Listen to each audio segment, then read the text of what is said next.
बिस्मिल्लाहिर्रहमानिर्रहीम। पाकिस्तान और दुनिया भर में तमाम देखने और सुनने वालों को सच बोलता पाकिस्तान की तरफ से अस्सलामु अलैकुम। मशरक़े वुस्ता में लगी तबाहकुन जंग के 4 हफ्ते मुकम्मल। हाइफा जल रहा है। इसराइल की मुआशी शहर पर हमला। हाइफा की बंदरगाह, ऑयल रिफाइनरी, सब कुछ निशाने पर। 48 घंटे मुसलसल हमले। ईरान ने अपने ड्रोन्स और तबाहकुन मिसाइलों के वार तेज कर दिए। ये है आज की ताजा तरीन।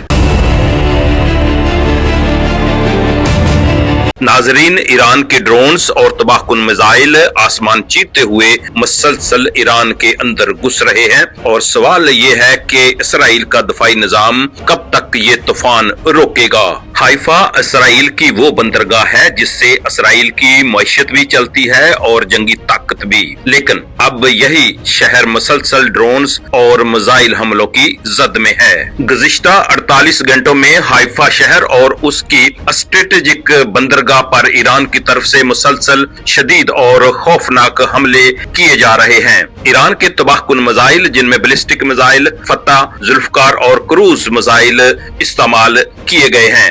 ईरान ने इन मिसाइलों की मदद से इसराइल की ऑयल रिफाइनरीज, पोर्ट इंफ्रास्ट्रक्चर और नेवल सपोर्ट एरियाज को निशाना बनाया है।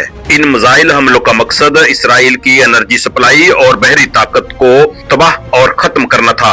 ईरान ने इसराइल को अपने ड्रोन्स से भी निशाना बनाया, जिसमें ईरान ने अपने खतरनाक ड्रोन्स शाहद 136, कामिकाजे 131 और अर्श लॉन्ग रेंज सुसाइड ड्रोन्स भी इस्तेमाल किए। ये ड्रोन्स कम बुलंदी पर उड़ते हैं, रेडार से बचने की कोशिश करते हैं और एक के बाद एक वेव्स में आते हैं और दफाई निजाम को थका देने वाली हिकमत अमली के तहत काम करते हैं और अपने अहदाफ को कामयाबी से निशाना बनाते हैं।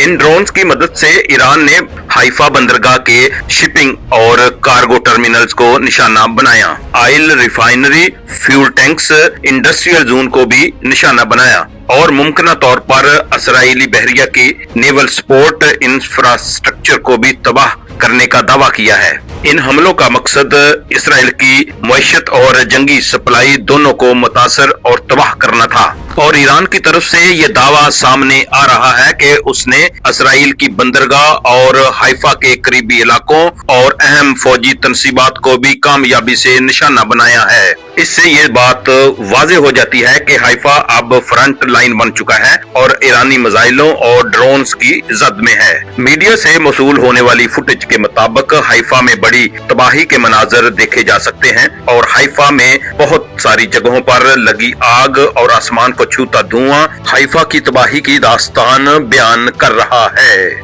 सबसे अहम सवाल ये है कि ये जंग कब खत्म होगी। नाजरीन, अमेरिकी सदर ट्रंप ने जंग के पहले हफ्ते ही कहना शुरू कर दिया था कि हमने ईरान की नेवी, फजाई और जमीनी ताकत खत्म कर दी है और हमने ईरान का सब कुछ तबाह कर दिया है। मशरक़े वुस्ता में लगी इस जंग को 4 हफ्ते मुकम्मल हो चुके हैं और ईरान अभी भी उसी शिद्दत से तबाहकुन हमले कर रहा है। ये जाहिर करता है कि ट्रंप परले दर्जे का झूठा इंसान है। दरअसल उसको बिल्कुल भी मालूम नहीं था कि ईरान इतनी शिद्दत और ताकत से जवाबी वार करेगा। अब ट्रंप ईरान को धोखा देकर किसी बड़े हमले की प्लानिंग कर रहा है और इस बार भी ट्रंप को मुंह की खाना पड़ सकती है, क्योंकि इस बार ईरान अमेरिका के किसी धोखे में आने वाला नहीं है। नाजरीन, हाइफा पर इतनी शिद्दत से हमले सिर्फ एक शहर पर हमले नहीं बल्कि इसराइल के दिल पर हमले हैं और अगर ईरान की तरफ से यही शिद्दत बरकरार रही तो आने वाले दिनों में इसराइल पर हमले मजीद तबाहकुन हो सकते हैं, जिसकी वजह से मशरक़े वुस्ता एक मुकम्मल रीजनल वार की तरफ जा सकता है। दुनिया एक ऐसे नाजुक मोड़ पर खड़ी है जहां सिर्फ एक छोटी सी गलती और छोटा सा फैसला सब कुछ बदल सकता है।